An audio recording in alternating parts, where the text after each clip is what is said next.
Welcome to the Supported Living Property Podcast with your host, me, Lisa Brown, the place to learn about supported living property investing. Hi, Paul. It's great to have you here today. Thank you for joining us. How are you? I'm okay, Lisa. Thank you very much. Busy boy, as you well know, but yeah, it's been a bit of a roller coaster ride since we started, but yeah, it's all good. It's all good. Great. Do you want to introduce yourself, Paul, and tell people a bit about you? Yeah, I'm Paul Salmon. I'm working with veterans. I'm the Veterans Project Lead with Bloom Housing at the minute, working up and down the country, supplying veterans with decent accommodation, whether it be social or supported. Obviously, I've from my past, I'm an ex-veteran myself. I was in the Irish Guards. Come out of that and I went straight over into prison service, where I've done for 24 years, and then I'll come out of that. And I was in a bit of wondering what to do next. While I was in the prisons, I did work with veterans on and off. So I tried civilian street, as I called it, because being in uniform for such a long time. So I tried 3 different things, and even tried to be a bookie with William Hill at one point. I didn't feel like sort of fitted. So I gravitated back behind the prison walls to work with shelter, and that's where the housing experience come in. And I started working with veterans, setting up forums and stuff like that. And then realizing how important and how it wasn't so a neglected service. It was how things were different with veterans in custody than the normal sort of flow of things, if that makes sense. So I worked with shelter for 2.5 years, and then I stayed within the prisons, but then transferred over to the probation resettlement services, where I was setting lads up ready for release when they're going out. It's called a through the gate service, which I love. To be fair, I was part of the pilot of that. And then I decided to dip my toe again and come back out into the community, where I work with a local veterans charity, working with housing and stuff like that. And then Bloom come along, because I realised the social impact of what was going on, and I thought, well, what better way to help veterans getting into support accommodation to owning the keys to the kingdom. So that's when I come out and started working for Bloom with accommodations up and down the country, and to be fair, it's flying at the minute. So that's where I'm up to as present. And so what is it you're actually doing in this current role? Just to talk us through that a little bit more. So I get any veterans that are declared homeless or are struggling in any part of the country, work with all the services I do, and they highlighted to me and said, Paul, can you assist a veteran in need? So I assess them, I find out what their needs are, and then place them in an area that they can travel to. That's the beauty of veterans, that some of them are mobile, some of them have no local connections. So the likes of, at the minute, got Liverpool, got Penta here, Liverpool, which is a 23-bed unit. Then I've got Hereford, and I've got Cheltenham, and I've got Plymouth, which is flying off the shelf at the minute. And other areas are coming online with Bloom going out, identifying more houses for me and transferring them over to me as well. So yeah, so it's anybody that is basically served in the forces, doesn't matter how long for. The veteran's such a weird sort of word, you see. The veteran world, it's like, yeah, you've got to have served so long. Now, under government legislation, it's all you need is your training. Right. So anyone that served 1 day is classed as a veteran, believe it or not. Okay. I usually call it people with military experience, because that seems to go a long way with people. Some people get very touchy about it and say, well, I'm not a veteran, they've not done this. However, they've gone through the basic training and stuff. So, which I'll talk a little bit more about later, but that's part and parcel. I pick them individuals up and work with them, try and get them back to some sort of sustainable lifestyle. So any amount of military service, basically, whether that's your basic training, from your point of view, that makes you eligible for your services. Yeah. And then you guys step in and provide some support around, as well as the housing combined. Is that how you work? Yeah, and it can be I work with all the services. What I found since I've coming out into I call it civilian world, away from the uniform, is that people are sort of very precious about what they deal with. And I understand that, because it's funding related, and the fact that they've got to justify to get the next bidding in and all that. And I use this words a lot when I'm speaking to people, and you get people who are very precious about the piece of the pie, about the cake and all that. I'm more of the all-you-can-eat buffet. Just come and take as much as you want, because at the end of the day, it's the client for me that's the most important thing. The services out there that are really, really good services that I work with alongside with, and I also tap into the local community as well, because that's forgotten. Veterans are very stereotypical what they want to do, and it's because it's not a veteran service, they won't work with it. Whereas I'm bringing in a new sort of look on it, where you've got these fantastic, especially up here in the L8 area, Liverpool, the community are being absolutely outstanding. They've adapted and taken the veterans part of their own. And honestly, some of the stuff that they've come in, donated, got to part of, and it's been actually, it's blown me away, to be fair, the level of support. That's fantastic, because this is a fairly new unit that you've set up, isn't it? I think called Penta House, is that what you call it? Yeah, it's Penta House up in the L8 area in Liverpool. Like I say, it's not just Liverpool veterans that we're taking in. It's a broad stroke up and down the country of veterans that have come here with multiple complex issues, which we put the support in place for them. Which again, I know there's other services out there and other supported accommodation, but the beauty of this is the national thing. For instance, if I had a veteran that was struggling in the Liverpool area, and he'd come here, he stabilised and wanted to move on somewhere else, I work with another local charity, well, it's a national charity called Tail and Charlie. So they come up, they've been absolutely fantastic. They picked the individual up. We took him to Hereford. We based him in Hereford in our accommodation unit down there, and he was picked up by All Call Signs, which is another veteran charity. And they picked him up and worked with him down there as well. And we've also got a remote workers coming in as well to go in to give them that level of support that's required, to get them involved in AA, get them involved with any substance issues, mental health, so on and so forth. So yeah, it's in its infancy, but I liken it to very much like the prisons. So if we had a difficult prisoner within, say, Walton Prison, we transferred that prisoner to Franklin, because that was, it was away from whatever strife and troubles that they were dealing with.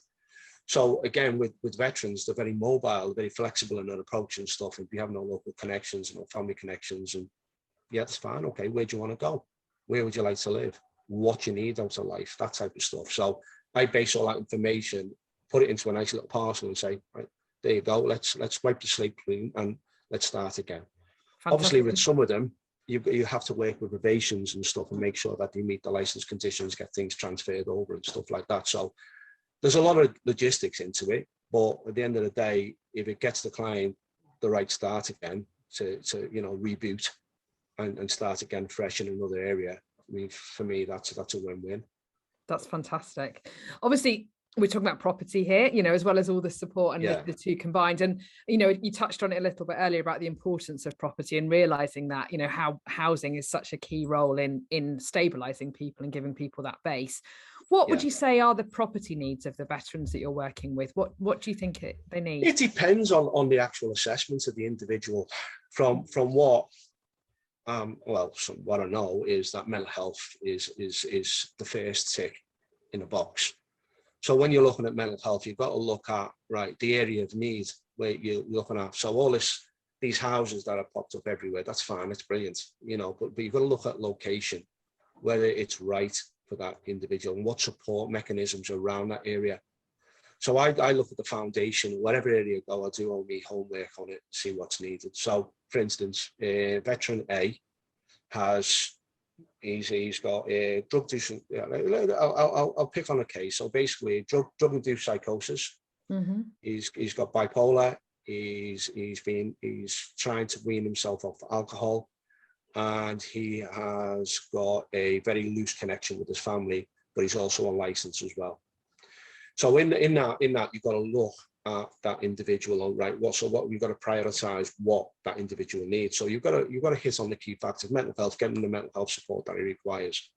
So you've got the thing like Ops Courage, which is a national rollout for veterans with mental health needs. So you tap into that and other services that I use.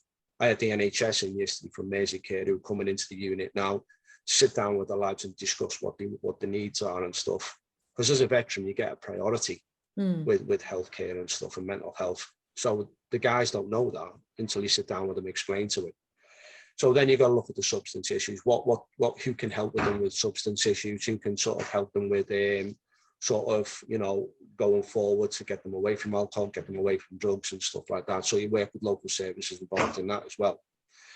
So then you've got to look at family connection. It's all about reintegration again into the community and stuff, and see what they can get involved with and what projects they can get things. So like I say, every layer you look at, you assess.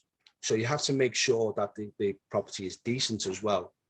There's a lot of decent properties out there, but there's a lot of awful properties as well.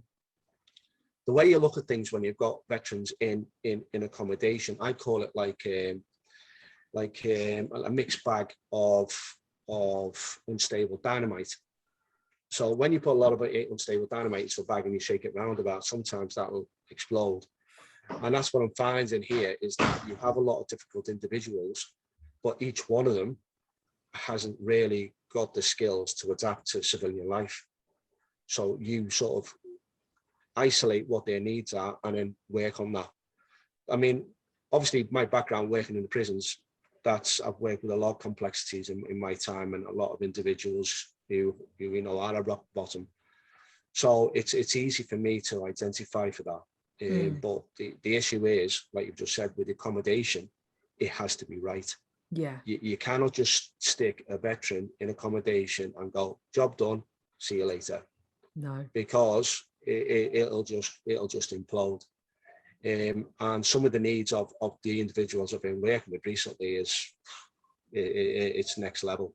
You're talking about very complex individuals, aren't you? Some of those, you know, that case study you described is someone with really many different, you know, support needs as well. At least what sometimes the public don't realise is that when you go through your basic training, the damage is done there.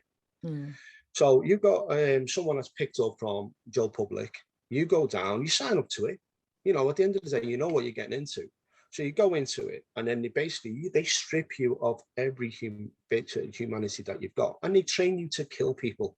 At the end of the day, you are in basic training to go to war, to go to conflict. That is your first thing you learn, is how to fire a rifle, how to get yourself fit, how to get yourself mentally focused, how to react.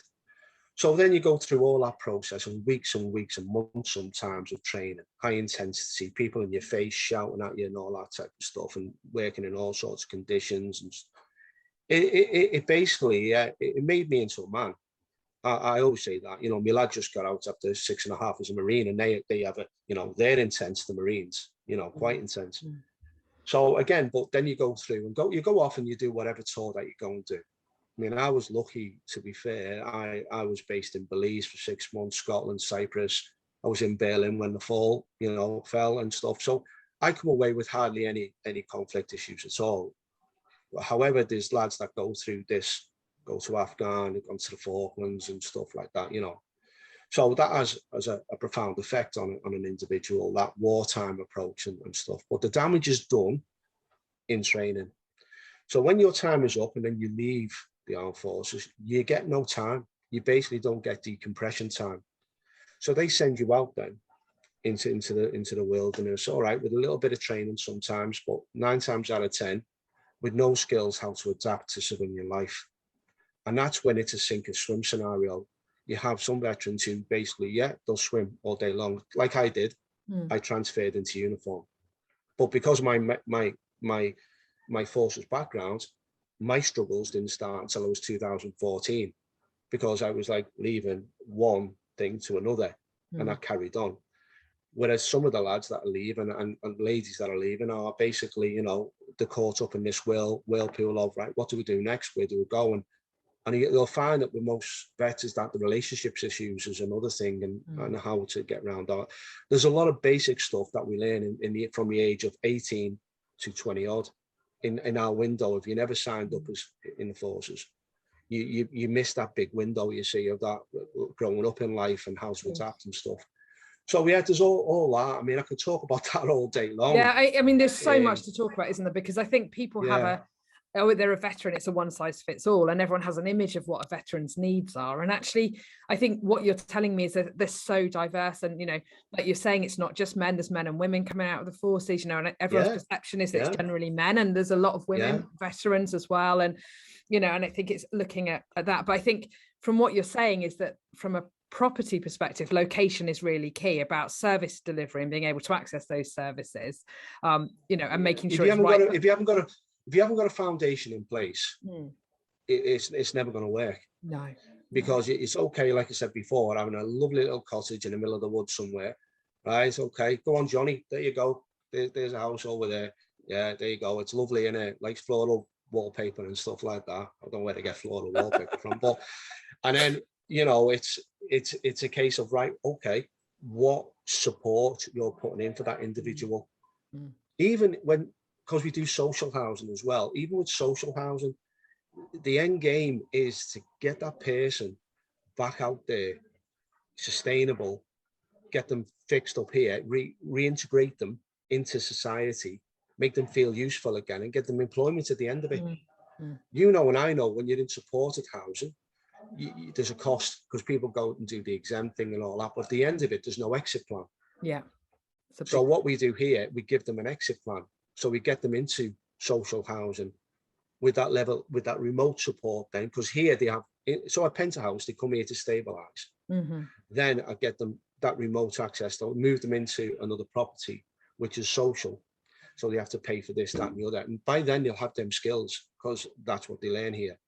So they're ready to move on then. And then, to be fair, you know, they'll go out to get a job, because getting a veteran a job is not an issue. Is not an issue. To get a veteran training is not an issue. There's enough services out there that get the funding for it to get these people trained up. So they should have all them skills ready. So then for me, then it's here that needs fixing. Yeah. Because once this is fixed, and once you realise that they're an important part of society again, and then it's people's perceptions of veterans stem back. The word veteran itself is an illusion. Because you think straight away, people think VE Day, World War I, World War II, waving your flags and stuff. This is a new breed of veterans. This is a breed of veterans that bring with it a whole level of new complexities and stuff. And it's never moved with the time. So you have your old organisations in play who have been around for years, who are trying to adapt now to the new breed. And it is quite worrying. Because when you go and speak to these individuals, like they're still like stuck in 1960s, 1970s sort of thing, you know, where they've been dealing with that type of clientele. So again, it's when you've got a veteran who's come out of custody, well, that is a whole new playing field completely. Because then you've got the veteran thing, the military, and then prison mentality as well. So again, social housing is not the greatest at the minute as well. So that's been a major issue, and that's one of the reasons I come into this forum and working on with the likes of Bloom, because then I know, right, it's very rare you'll find like someone that's willing to back you in this and basically go off your blueprint, what you want to do. And me, I think it's been a match made in heaven with this, because with these guys, they're willing to back my idea. And say, right, okay, you know, this is what it's about. They believe in my blueprint and stuff. So for me, yeah, it's been a massive learning curve, because like I say, I've just told you about my background, but going forward with this, I can start seeing things being set up now, and the amount of satisfaction I get out of it, money can't buy. The adrenaline rush I get is, I mean, I'll give you one example. A lad that was living in a tent, 13 months in a tent, lost his son, lost his way in life, got into crack cocaine, basically homeless, lost connections with his family and stuff. Northwest lad, come here with literally the clothes on his back. We took him in, got him all sorted with the deposit, and that's the beauty of it. It's a spontaneous thing. I do the assessment, right, you've got a room. Give him a 48-hour period of assessment, say, right, let's see where you're at. So he's come here, and now we're talking 5 weeks. He's clean. He's not touched any drugs or alcohol. He's now doing projects in IT. He's going to the gym every morning. Wow. He's now reintegrating into society. He's getting involved. He's going to the library. He's talking to people, and he's going to AA meetings and stuff like that. You know, I pulled him to one side the other day. I said, do you realise how proud I am of you, the way you've adapted now, the way you've been? You had one blip, and we both sat down and we discussed things. I said, because in this game, it's a domino effect, which has happened. I'm not going to lie here. You know, you get one individual who falls off the pathway, and then it has a knock-on effect with the rest of them. And that's happened in other services as well. Yeah, of course. But when you get that one individual who comes here and you see him where he is now to where he was, I'm telling you now, the buzz I get off that is next level. It's amazing. And Paul, I mean, last time we spoke, I think, was you were just going into this role. You were just talking about opening this thing called Penta House, and you know, and it was, look how far you've come and look how much impact you've had. And I think, you know, it's fabulous just watching your journey with this and having these conversations. And I'm really excited to see what you do in the next 6, 12, you know, months, and see where you go from there, because there's so much. It has been, Lisa, it's been an absolute ride and a half, I'll be honest with you. I mean, tomorrow we've got Joe Egan coming in, celebrities coming in to speak with the lads, and the lads went out at the weekend and went to part in a social event with Barry McGuigan, because we have boxing things here for them and all, because fitness is linked to up here and stuff. It's important, isn't it? Yeah. But again, it's brilliant. So many things I've got planned. It's amazing. You know, I'm looking forward to finding out more about them. And I think, you know, I think you've done so well with the stuff, and I just think it's testament to how important pulling everything together is around the properties and how it all fits together. Well, so services are important to each other as well, Lisa. Yeah, exactly. You know, but it's for me, it's where speaking to people like yourself, and you pick up on experiences and dealing with other charities and see what they have and working with them and stuff. You pick up bits and pieces from everybody. The good intentions there sometimes, but they just get a little bit lost along the way. Sometimes good intentions can overtake sensibilities and stuff like that. So for me, it's balancing that and working with everybody that wants to work with me. I'll shake anybody's hand, me, and I'll sit down at a table and drink a cup of tea with anybody, as long as they can promise me that they get the right result for that individual, because that's what drives me. I'll be honest with you. That's the most important thing. Paul, thank you. It's been really lovely chatting to you, Jay. Thank you ever so much for joining us. Thank you.